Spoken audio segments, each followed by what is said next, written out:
Welcome to the Heads of Agency panel. We are privileged to have 8 heads of space agencies with us today. So thank you all for coming and being with us here today. So I'd like to introduce the panel alphabetically, going in this direction. Mr. Ian Annett, Acting CEO for Program Delivery, United Kingdom Space Agency. Dr. Josef Aschbacher, Director General, the European Space Agency. Mr. Philippe Baptiste, Chairman and CEO, the French Center for Space Studies. Ms. Lisa Campbell, President, Canada Space Agency. Morning. Senator Bill Nelson, Administrator, National Aeronautics and Space Administration. Dr. Walther Pelzer, Head of the German Space Agency. Mr. Gregorio Saccoccia, President of the Italian Space Agency. And Volodymyr Taftai, Head of the Space Agency of Ukraine. So thank you all for being here with us. I have some prepared questions. Yes, thank you.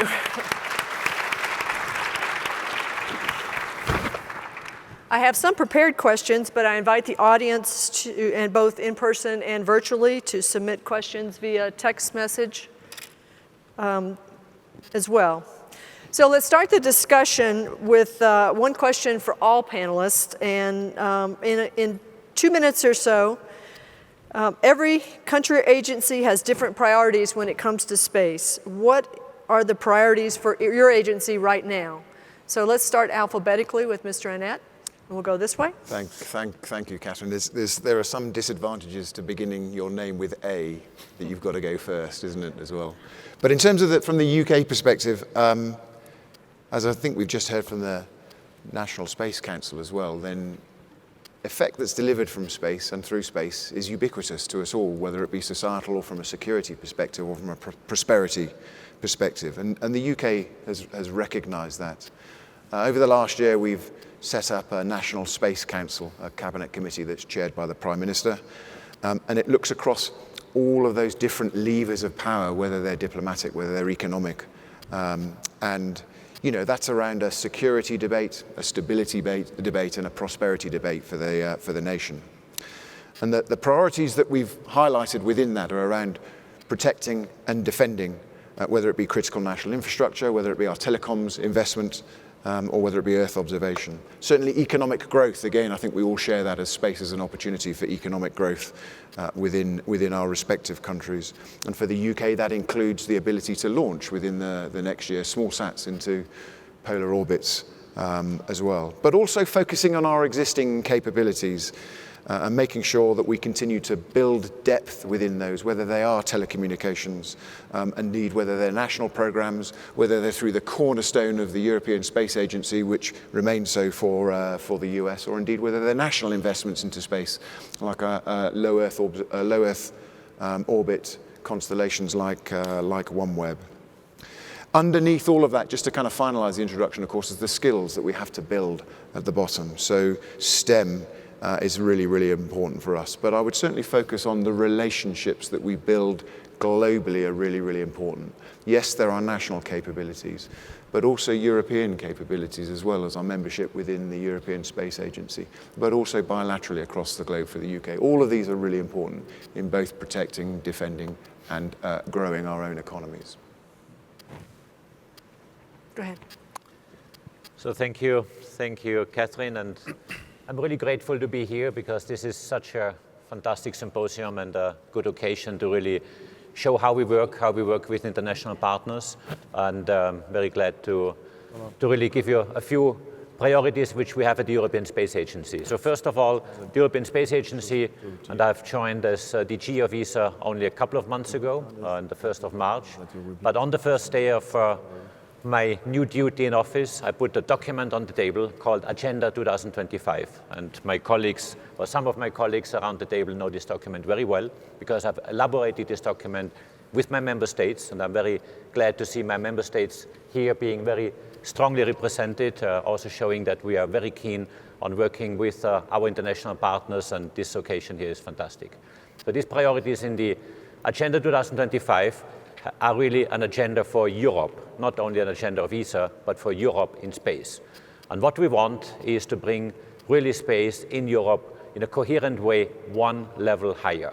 And what I mean by that is to raise the debate, to identify flagship projects and flagship opportunities focused on themes and content, and at a discussion with the highest political levels up to the heads of state. We really would like to initiate a new impetus, a fresh start in Europe on the space activities, how we do that and how we run them. The European Commission will be a very strong partner in doing that. You know, the European Commission has a new space program just recently adopted. The relation between ESA and the European Union is a top priority of Agenda 2025, but also many other things related to commercialization. I don't need to explain the impacts of it, and we see it so evidently here at this symposium. This is a top priority to make sure that this excellence which we have in Europe, the capacity of young people, startups with brilliant ideas, they are just burning inside to materialize these ideas, and I would like to help them that this can be converted into companies, into businesses they want to build up, making use of all the expertise we have across Europe. And ESA certainly will help a lot in this process, both building up the expertise, but also connecting these people to the financial world, which I think is a weakness today in Europe. Safety and security is another priority, and this is something where we really want to invest and with our member states see what we can do in the best possible way. Safety meaning safety in space, space debris, and we've heard a lot on this, but also on the ground with using all the space means to protect our citizens and make sure that we are deploying our space assets in the best possible way. But also, I would like to transform ESA internally to make sure ESA is a modern organization, is ready to take these challenges which we have on our table, and making sure that we can be a strong partner internationally to all the space agencies who want to work with us. So I'm really happy to be here. Thank you once more. And also, just to, as a last word, to say that many of these priorities you will see in Agenda 2025 are very much in line with what Chirac was just saying a minute ago. Climate change, STEM, all these activities are very important for us as well. So thank you from my side. Thank you very much. So I'm very excited. This is my first time in Colorado Springs, and I am thrilled by the quality of the symposium and all what I've seen over the last few days. And it's really great to be here. So I joined the CNES, so the French Space Agency, couple of months after Josef joined ESA. I just want to remind the fact that, of course, France has a long-standing history in space. We started all this in early 60s, and we have been working on, I would say, all fields of space sector. I mean, starting from launchers with of course, the series of Ariane that were started with our European partners. And, but of course also science, exploration, Earth, observation, telecommunication, and defense. We have a budget which is around 2.5 billion euro, and of course partnership is really key for us, and our first partner, which is more than partner, is of course ESA, and we are working very, very closely and very actively with Josef and his team on all the priorities that he has mentioned during his plenary talk a few days ago. On top of that, we have also quite a lot of numerous partnerships with many countries all over the world, but of course, among all these countries, the most important partnership, which is of course with NASA. NASA was the first partner when we started in 1960s, and it really helped quite a lot to start up all our programs. And it's really very important. We are very excited by all the bilateral activities that we had with the US, and this led, of course, to very successful missions recently, including all the Mars mission with Perseverance, with InSight, where we brought some French instrument on board, and this was really very exciting, and the scientific community in France is very excited about that. Over the last decades, I mean, there was some very good industrial success. The first one being, of course, around launchers, because Aerospace is the first company the first private company that commercialized launchers. And I will mention that before, but now, of course, one of our top priorities over the next few months is to work on Ariane 6 with its first maiden flight, which is planned in 2022. This is very important for all of us, I guess, around the table, all the European partners around the table. It will be not only a technical success, but also we all believe that, and we all work on that very hard. Also a commercial success for launchers. Just a few words on launcher. I must also say that there is another important priority. I should mention that first, which is of course the launch of the James Webb Telescope, which is coming very soon now. It will be launched on Ariane 5 in Kourou, in French Guiana, and of course we are very excited about this very important launch, and we are looking forward to see it. Just to mention very briefly a few priorities which are also very important for us over the next few years.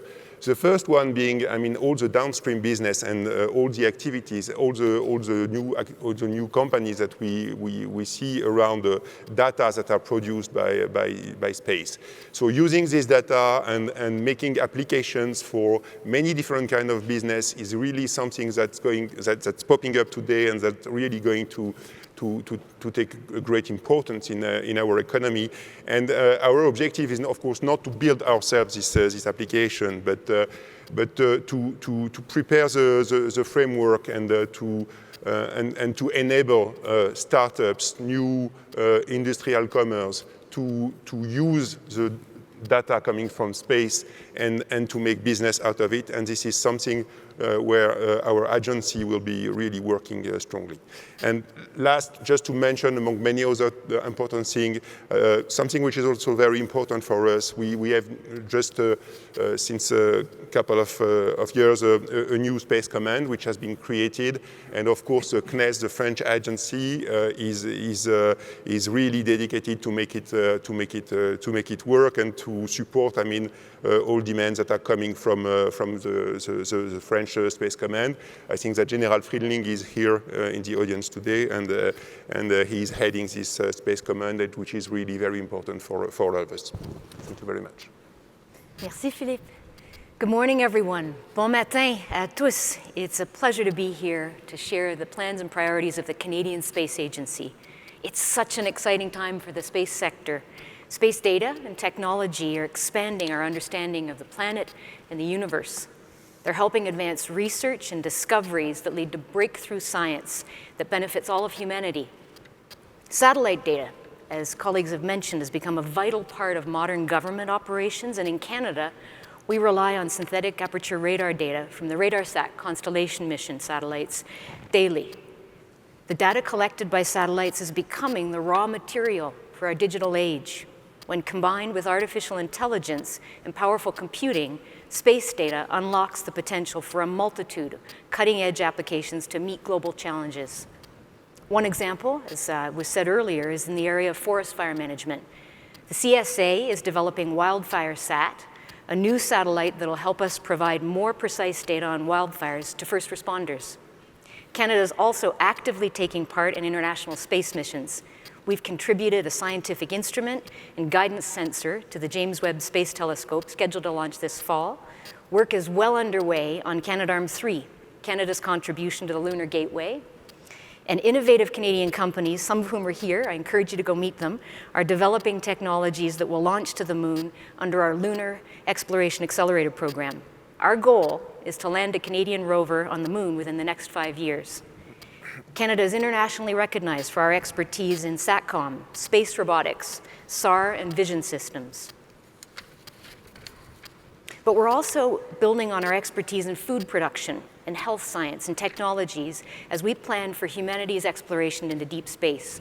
We're working with NASA on a competition to advance technologies for food production in harsh environments on Earth and in space. We're also exploring synergies between healthcare delivery for deep space astronauts and medically isolated populations in Canada and elsewhere in the world. Of course, and as illustrated by our presence here today, international cooperation is vital to achieving these goals. At the CSA, we're continuously looking for new ways to collaborate with our partners.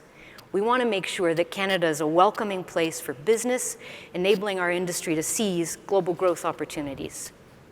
Equally important in realizing these exciting missions is ensuring that they're conducted safely, sustainably, and in compliance with international treaty obligations.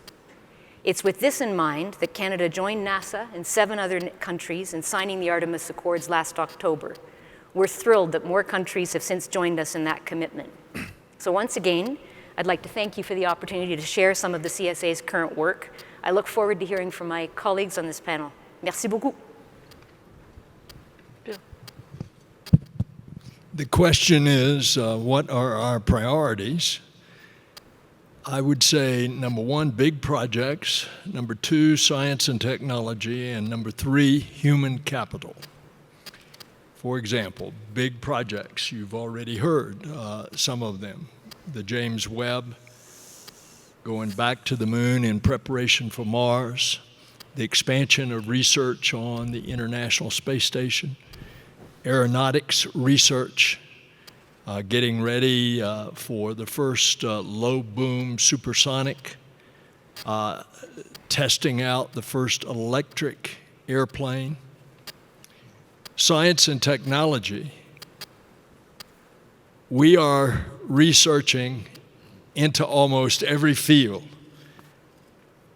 Climate change is something that we are very serious about. Dr. Thomas Zurbuchen will tell you the details in this conference about the great observatories that we are going to put up, often in combination with our international partners. And by the way, in all of these things that I'm talking about, including human capital, we are valuing very much our international relationships, our international cooperation on the research and the big projects, the gateway going back to the moon, the fact that we have had years of experience in operating the International Space Station as a true international station. I would parenthetically note here that despite what you read in the press, I think that the cooperation with the Russians, which has been there ever since 1975 in the Soviet Union, in the midst of the Cold War, an American spacecraft and a Soviet spacecraft rendezvoused and docked, and the crews lived together for 9 days, and that cooperation has been there ever since. And I think it will continue, and you see that the Russian module was just added. So what you're hearing in the press is not necessarily true. We expect our Russian partners to continue with us, and we expect to expand the space station as a government project all the way to 2030. And we hope it will be followed by commercial stations. And then human capital. Yesterday I told you I'm a part of the Apollo generation. We are now ushering in the Artemis generation. And these kids are excited about space, and they're excited about science and technology. And we want to take the excitement that is generated from our space programs and translate that into a newly educated, enthused, and inspired generation of engineers and mathematicians and technologists and scientists, and indeed, world leaders. Yeah, thank you very much. First of all, I would like to thank the Space Foundation, Tom, you, Kathryn, for setting up this event, this Space Symposium, because it's the first time that we can get together. Philippe and I, we met, I think, 20 times on screen. At least. The first time that we can get together is over here. So thank you very much that for the first time we can meet actually in person, that we can meet each other. This is just tremendous. And it's different to talk to each other instead of in C2D or digital. So thank you very much for this performance. Great. When it comes to the objectives of the German space agencies, we have actually to look at two pillars. First one, we do a lot of our work through ESA. And Josef pointed already out most of our ambitious targets, especially when it comes to exploration, when it comes to partnering for Artemis, which is just great, and we are looking forward not only for our contribution within the European Service Module, which is a big part of the German contribution within ESA as part of Orion, also the gateway, and maybe later on the lunar lander, the logistic lander, and we can picture that this should maybe also, more than just a lunar logistic lander, it should contain science for research on the surface of the moon with artificial intelligence and robotic capabilities. Another topic which was already mentioned from you is ISS. ISS is, from our point of view, a tremendous infrastructure. It's not only a wonderful infrastructure for experiments, it's also, as you pointed out, a political statement. It's a political statement that we can work together, and from this point of view, it has been and it will be something Germany will support as good as possible. And we are very happy that you pointed out that NASA is going in the direction of 2030, and we are going to have a new government soon, so we have election coming up in a few weeks. Nevertheless, I'm positive that it was a strong point within the German policy, and I'm positive that this will be something we will see in the future as well. What we want to have as well is a strong ESA. Josef pointed out that a big and important partner is the European Union, but the European Union, as well as ESA, is actually set up by member states. And the member states sitting over here, my partners and friends from France, from Italy, from UK, and within ESA, we are working together. Canada is part of ESA, of course, not of the European Union, but this shows that we have to bring together some different interests. And one of the important topics for Germany is that we have a strong ESA, because ESA is a partner for the international partner for NASA, for JAXA, for Roscosmos.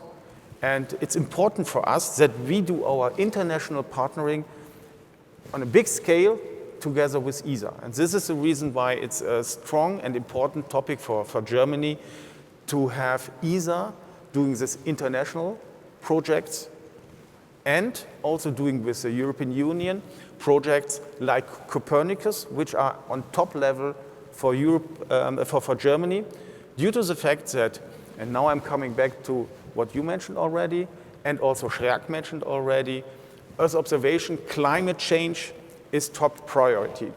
Chirac mentioned he wants to make sure that people who work in space have a value on Earth. The German strategy, the German space strategy stated clearly, we do space to improve life on Earth. This is our statement in our strategy.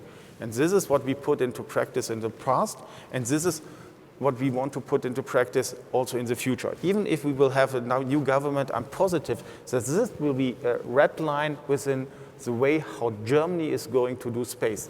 So our main priorities are Earth observation, tackling climate change, and this is something we will, and now I'm moving to the objectives we do as a space agency outside of ESA, which is also something we have a stronghold with our most important partner, NASA, to do, especially in the area of Earth observation. We have great projects like RACE with JPL, that we improve and increase our projects, our budget, to increase actually methods, knowledge to tackle from our point, one of the most important issues, climate change. To make that happen, and to make that happen also in the future, space traffic management is, from our point of view, a very important topic. It was also already mentioned. And here we have actually two paths going on from a global point of view. I think everybody of us has great people in his organizations, and everybody in or each organization can come up with good ideas which belongs to space traffic management in a heartbeat. So we can be quick. From a German point of view, this is not the right way, because if everybody comes up with his own idea, it will not be sustainable. So from a German point of view, if we want to tackle space traffic management in a sustainable manner, not coming up with quick solutions, which might be good, but maybe do not fit together, because the spacefaring nations have different topics they want to cover.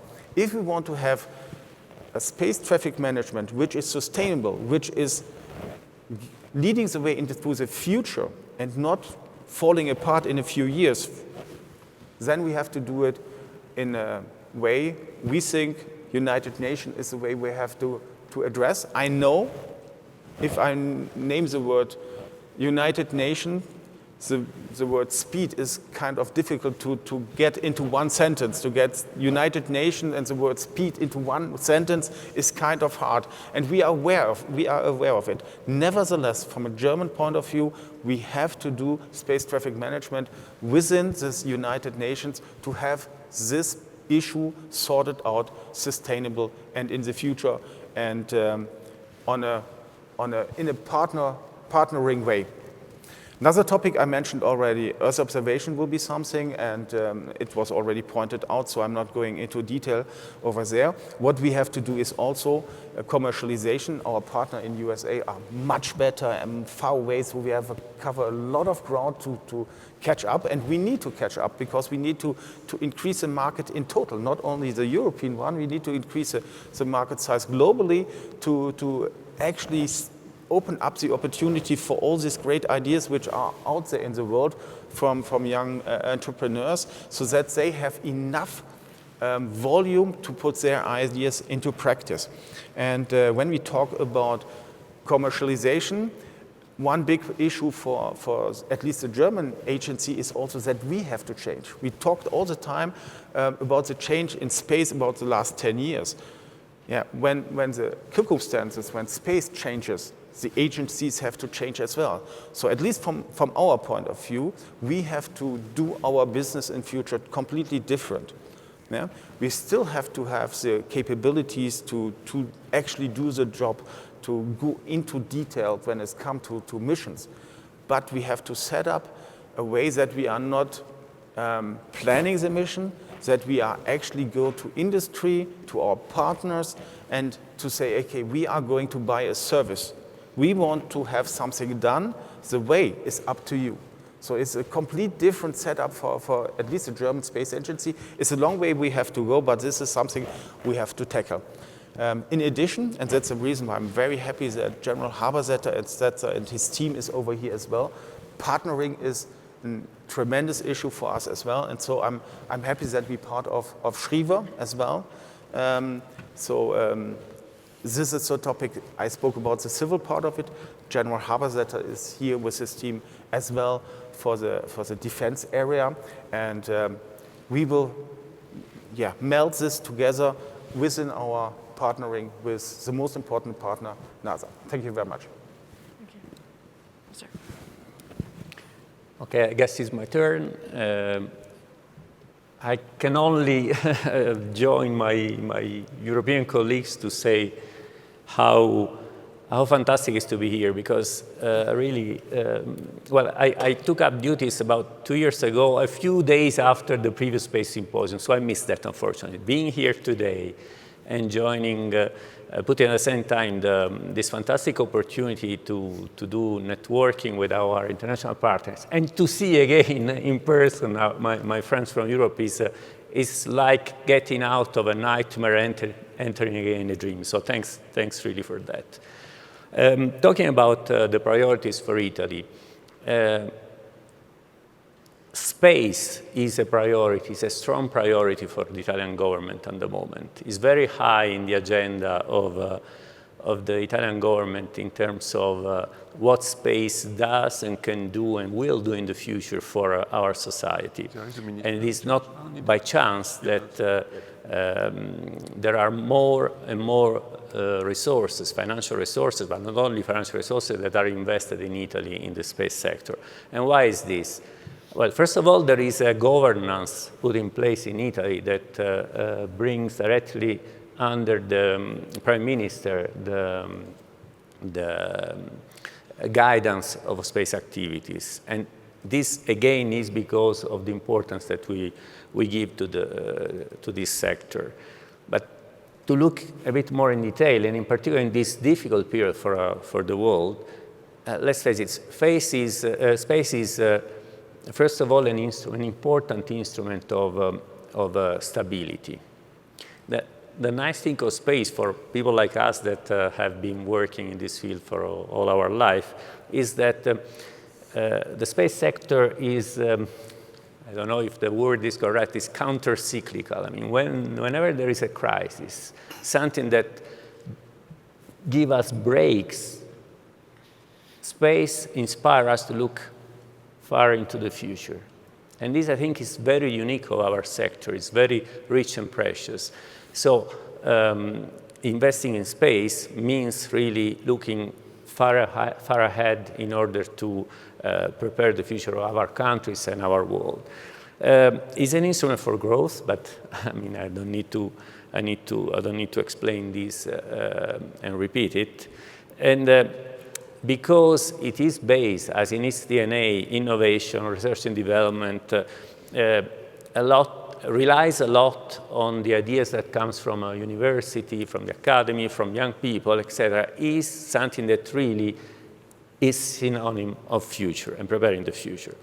So I was happy to hear, of course, Chirac mentioning STEM. Nothing like space, I think, inspire our children, our girls and boys to get attracted to STEM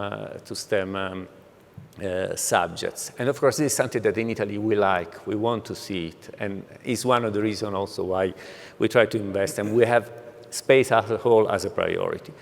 Of course, if we look more into the detail of what we've been for priorities, space for the Italian Space Agency, for our government, has always been something like a journey to be conducted together with partners, international partners. Space per se is something that is very prone for international cooperation. First of all, of course, Italy is a founding member of the European Space Agency and is a strong contributor to that, and actually has shown recently that we want to invest even more in what is doing for space for Europe. I mean, let's remember that I think the European Space Agency has been a clear and practical demonstration of what Europe can do together well before the European Union starts acting in certain areas. And we should never forget that. It's a very well-proven instrument for cooperation. And that's why, of course, Italy likes to strengthen even more, and will do it in the future, our role in the European Space Agency. But at the same time, we want to have an important national identity, national role that we can also exploit for international cooperation with our international partners, first of all, of course, our American colleagues and others as well, because we believe that synergies among European and international programs have sort of a multiplier effect. It can only benefit our economy and our growth. Looking at the sectors, specific sectors of activities, well, we are lucky enough and happy and proud of operating in every space sectors in Italy.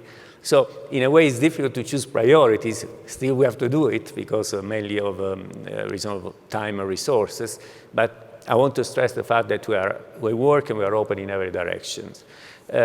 Clearly, Earth observation, Earth science is one of the areas where we have demonstrated quite a strong capability to innovate and contribute to new missions. We do this, as usual, through our participation to the ESA missions. I think we are one of the main and more, I would say, proactive contributors to the Copernicus mission that we we developed through ESA. But we also have a very important national development like the Cosmos SkyMed constellation, synthetic aperture radar constellation. We will launch in a few weeks the second satellite of the second generation. And I think something which is nice to highlight is the fact that those satellites are actually dual-use satellites. In a moment like this, where there is so much exchange between civil and military sector, we have quite a good experience to present on that. Of course, we, in the area of exploration has always been a priority for Italy, robotic and human. And what we like of exploration, of course, is the fact that it's a fantastic argument for international collaboration. We want to pursue that. We were one of the first signatory countries of the Artemis Accord. We want to go on like this. And so on. I mean, I can, of course, talk about innovation, research and development, which is what create the opportunities for the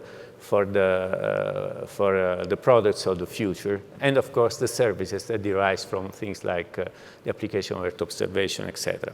So I will stop here, but again, what I want to say is that for us, the priority for space is to have it as a journey that we like to do together with our partners. Thank you.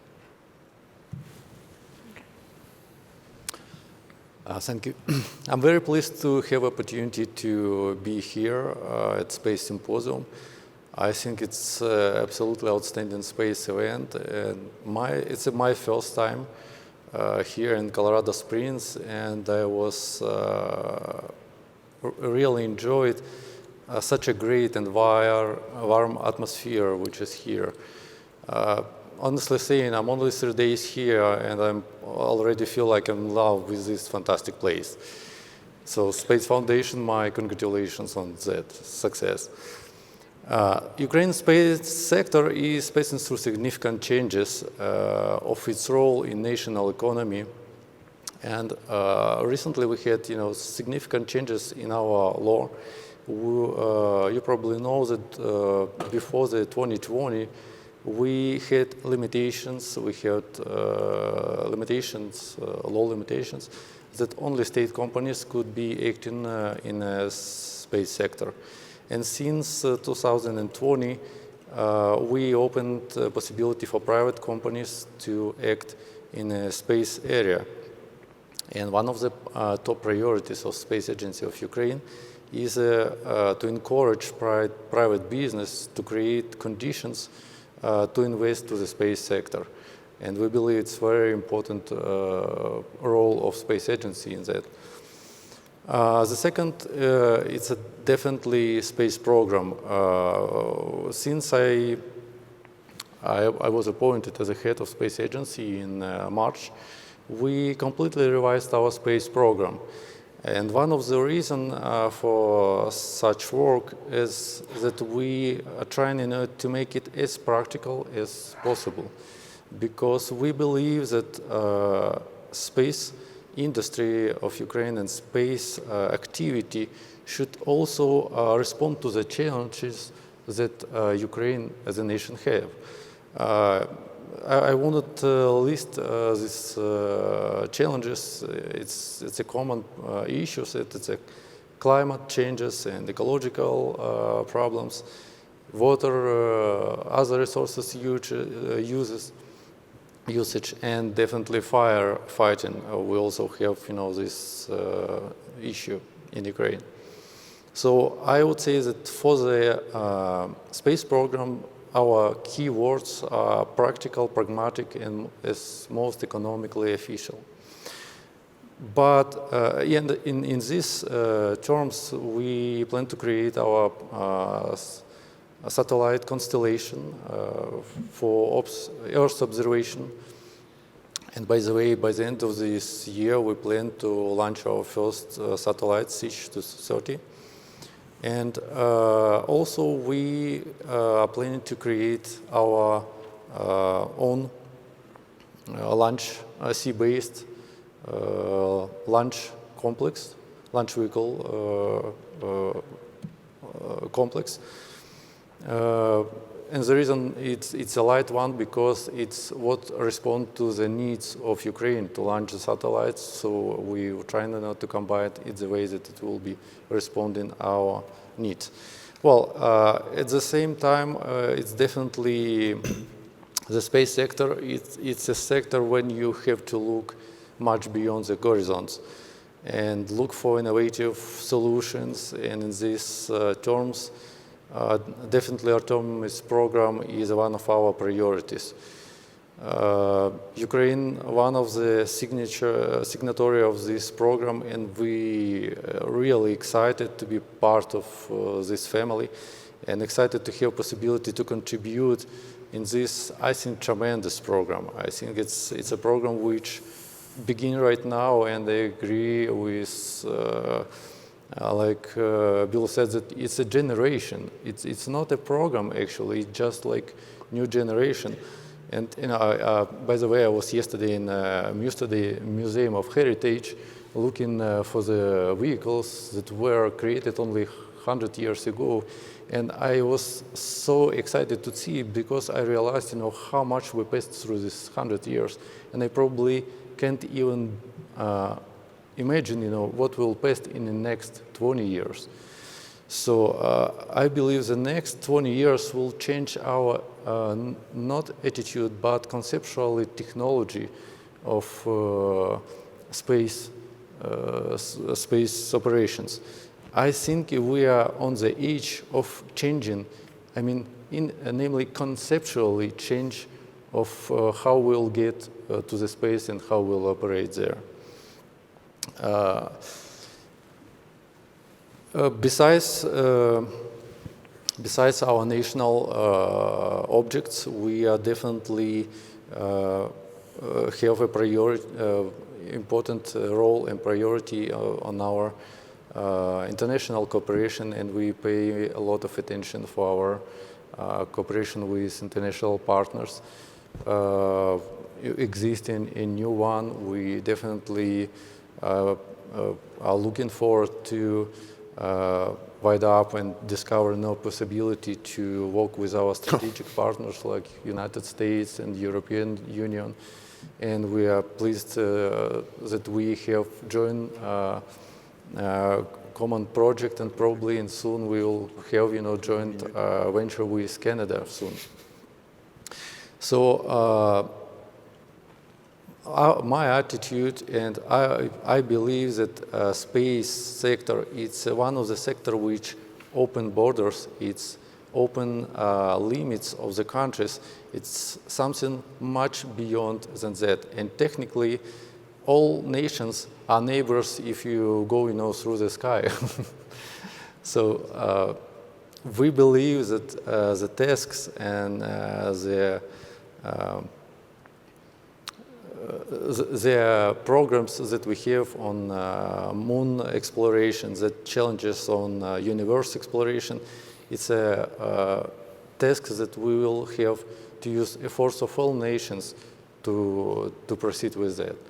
And Ukraine, from our side, is ready to make its contribution on that.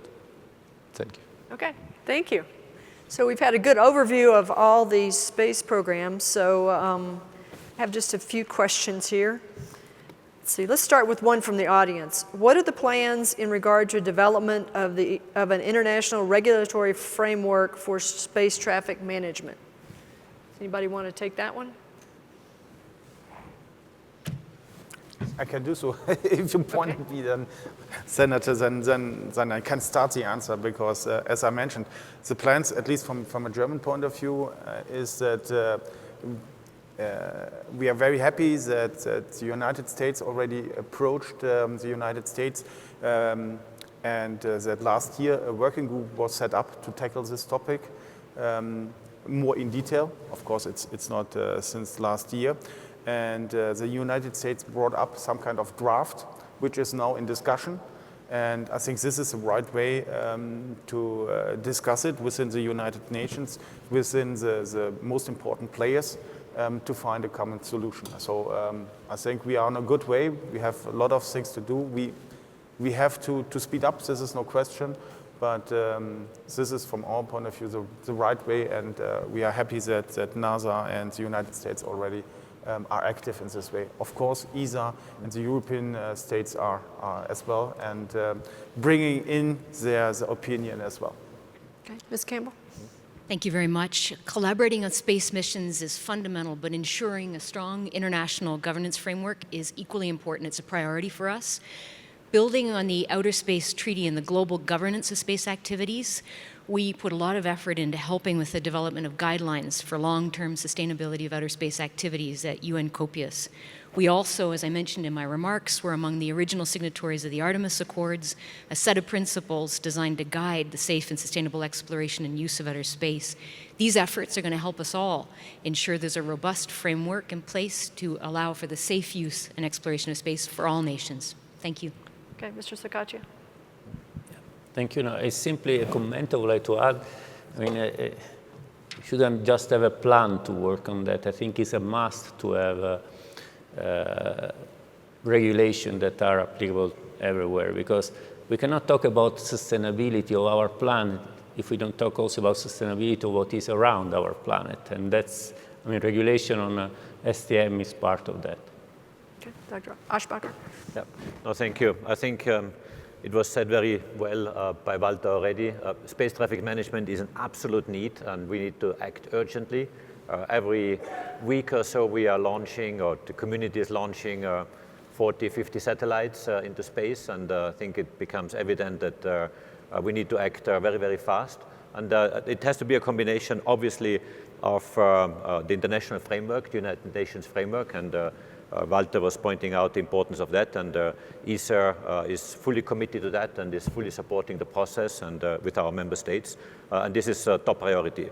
But you also need to find other means, because if we wait for those processes to finalize, as Walther was saying very eloquently before, we cannot wait for so long. And so we need to find another mechanism which is among the major players to really make sure, while it happens, this deployment in space, that we find mechanisms to really regulate and make sure that our environment out there remains a safe place to operate all our satellites, which are essential for people, which are essential for the societies and the countries. And this is, for me, a top priority. We had a very good discussion also with Senator Nelson just 2 days ago.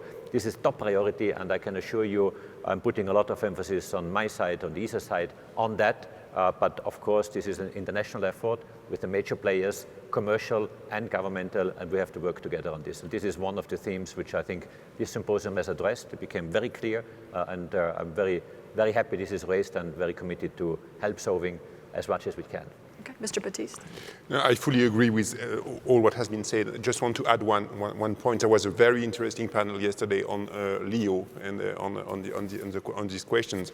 I think that the fact that we do have responsible private actors is great, and they take care of this today, and they really do as much as they can. But I mean, it's not enough, and we do need a strong international regulation, because there will be many new actors coming from many countries. We all know that China will very soon launch constellations. There will be thousands of new satellites there. So we need some strong regulation, international one.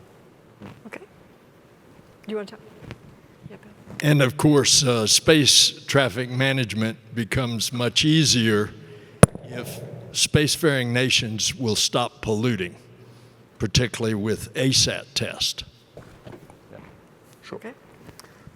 Maybe just one last comment on this. This is something that is quite unique, I would say, for the European case, where we have now under development a satellite that is removing debris from space.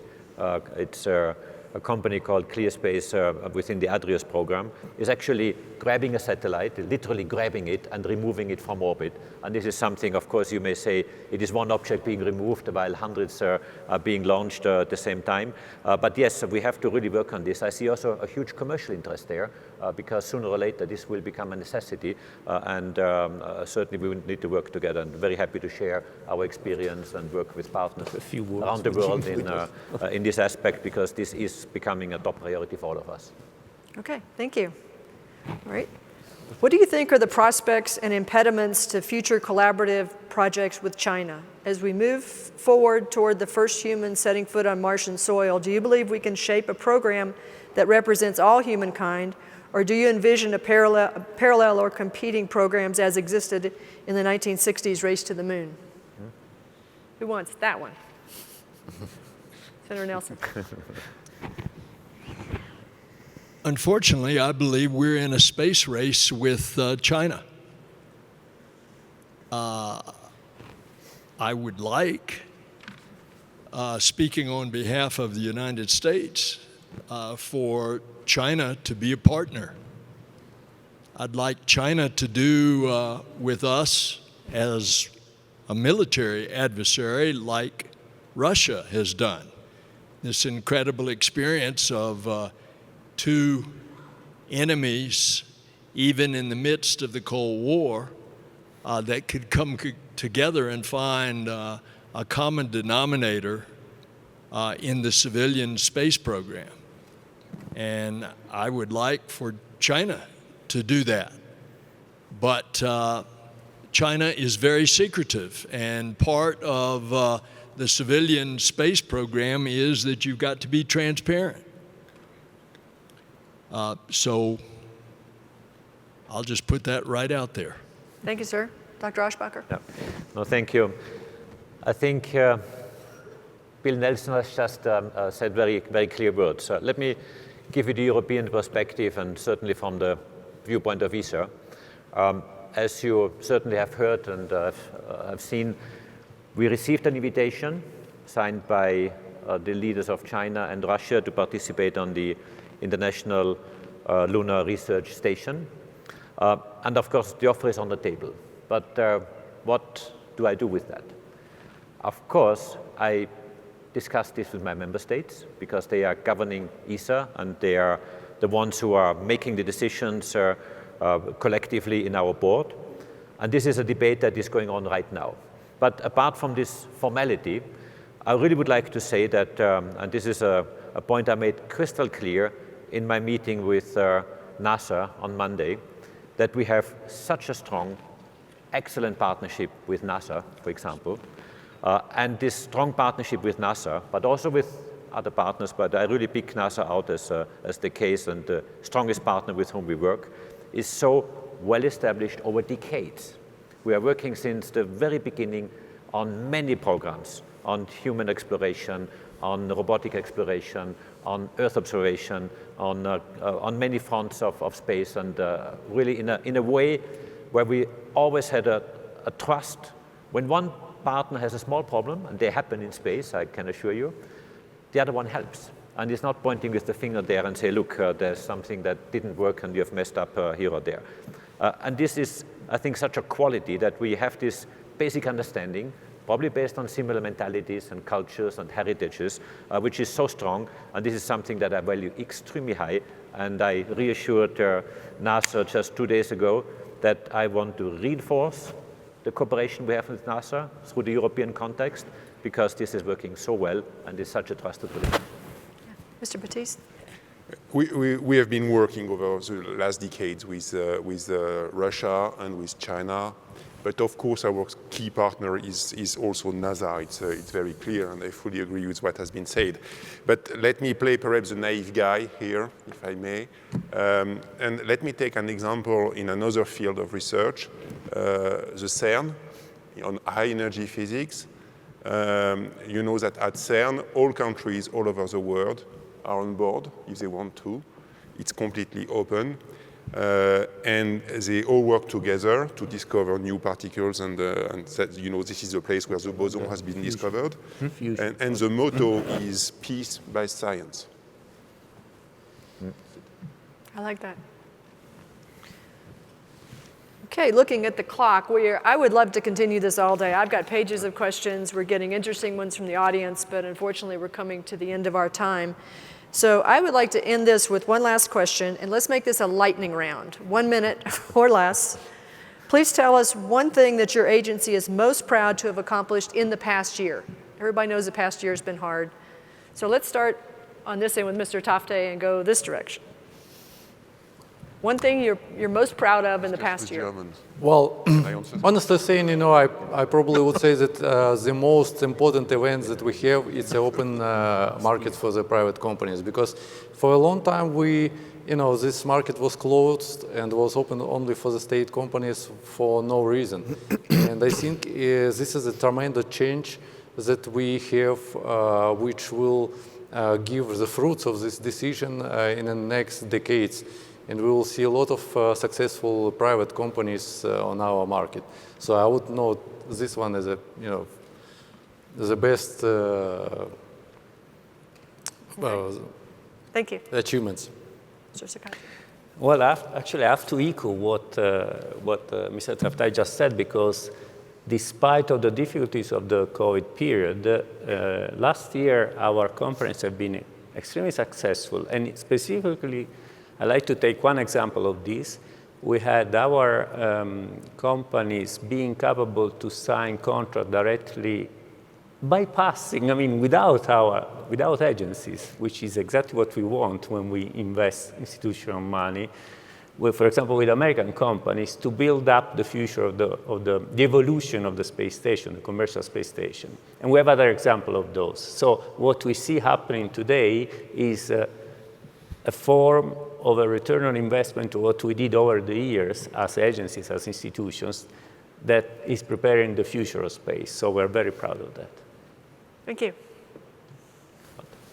I would mention two things. First of all, if I look into the agencies, I'm very happy with my people. They did an excellent job to mitigate the effect of the COVID pandemic on industry. Actually, the KPIs of performing the processes went up, so they were faster, quicker, and were able to keep money rolling, which was very important for industry.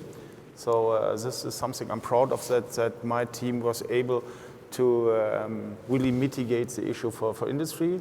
And when it comes to projects, I have to mention Earth observation, Copernicus, that we as a team, together with our stakeholders and partners in industry, were successful in setting up in quick time, together with our partners in ESA, 6 missions which were decided in the last ministerial, so that they are up and running, and Germany got a big share over there, and this is something we are proud of, because it's absolutely in line with our strategy. Thank you. Senator Nelson. We do great things, and we do it with our commercial partners and our international partners. And I think that's why NASA was voted for the 9th year in a row as the best place to work in the U.S. government. Thank you. Ms. Campbell. I'm so proud and grateful for the brilliant Canadian Space Agency team for advancing our lunar exploration activities, signing the Artemis Accords, becoming part of the Lunar Gateway, starting Canadarm3, funding innovative Canadian companies, and launching our lunar rover work. Yes, sir. So I'm very proud of to see how strong we came out of the pandemics. Well, we are not really out of the pandemics, but to see how strong we have been working with all our partners.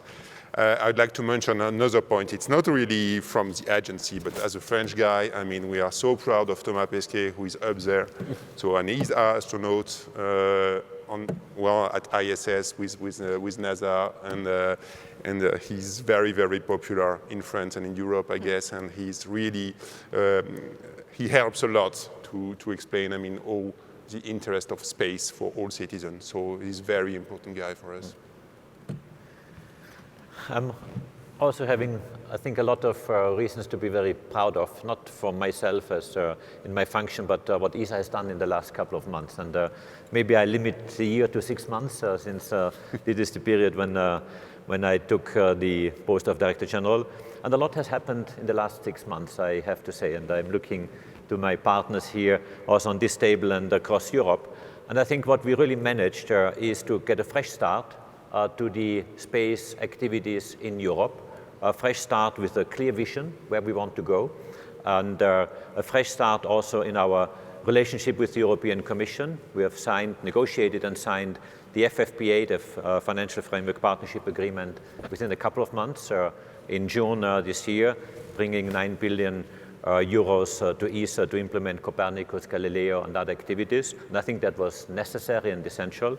But I'm also very proud that we have a very strong partnership, cooperation with my member states. Some of them on the table, some of them not present here, because I think it is extremely important that we work together as a collective force. We have so much to offer, and this is for me something that is really something I'm very happy about. It is all expressed in this policy document, Agenda 25, I mentioned before.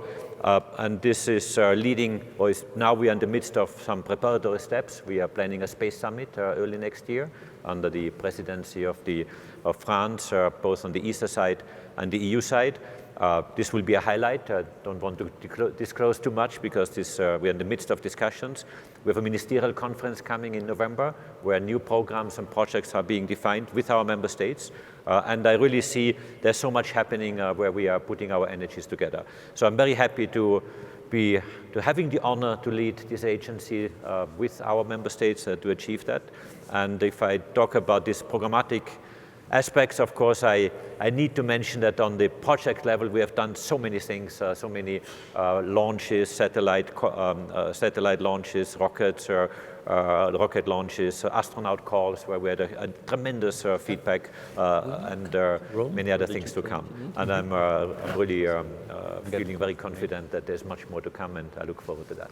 Thank you. Mr. Annett. I think from a UK perspective, what I'm most proud of around the agency over the last year is certainly our contribution towards the formation of a National Space Council within the UK, and also the formulation of a national space strategy, which we hope to publish very soon, which of course brings together, aligns policy not only at the national level but at the international level for us as well, gives us clear priorities, which again we need to align at the international level and certainly achieve that coherence that we need. But also I think continuing the support that we've had to the sector and the economy within the UK. I mean, we've all seen, of course, the space economy has continued to develop, even in some very difficult times. And I think we've all got to, look at ourselves and be proud of the agencies have made towards that contribution. But also our participation and commitment to organisations, ESA being the cornerstone, but also the bilateral MOUs that we've developed as well. But I think that what I'd probably finish by saying is it's that keeping that dialogue going over the year in really difficult circumstances. Some of it has been two-dimensional on screens, and I often reflect back on that and think of Isaac Stern, the great musician, who said that music is made between the notes. And actually, this is where these opportunities, through keeping that dialogue going, means that we can kind of make that kind of music for space and seeing people. So I think that's what I've really been most proud of the agency over the last year. Thank you. Well, I'd like to give a big thank you to all of our panelists for such an interesting and informative discussion. Some of you are here for the first time. I hope you will be back next April for the next symposium. Sure. Let's give them all a big round of applause. Thank you.